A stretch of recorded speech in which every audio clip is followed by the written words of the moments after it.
Jitendra Singh.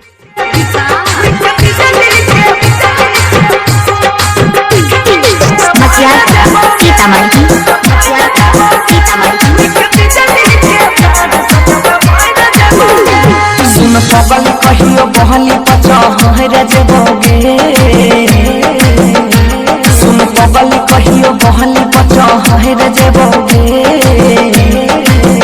अच्छा के बिजली के धार सच में मोहर जेबोगे मोहर जेबोगे अच्छा के बिजली के धार सच में मोहर जेबोगे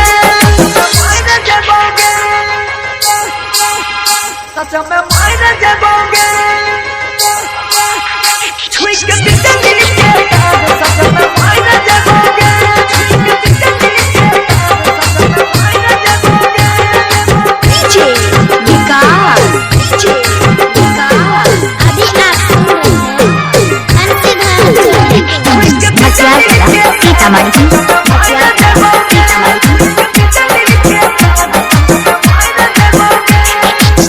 चाहरी हो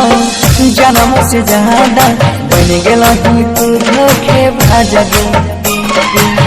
दिल में जे दिलो ही दर्द अनोखा लगल ना छोड़ तोरा लाजगे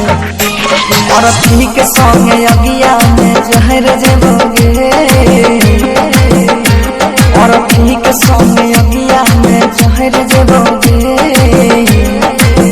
अच्छा के बिजली के धार सच में मोहर जेबोगे अच्छा के बिजली के धार सच में मोहर जेबोगे सच में मोहर जेबोगे छुई के बिजली के धार सच में मोहर जेबोगे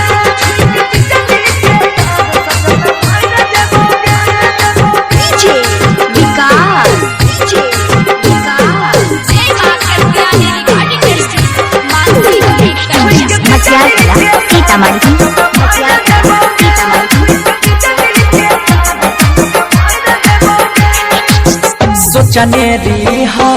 संग में तोरा लेबो हम साथ फेरा याद करल गौ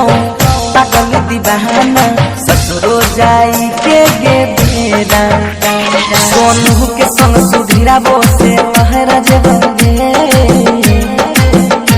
मितल सबा के संग हम महाराज बंगे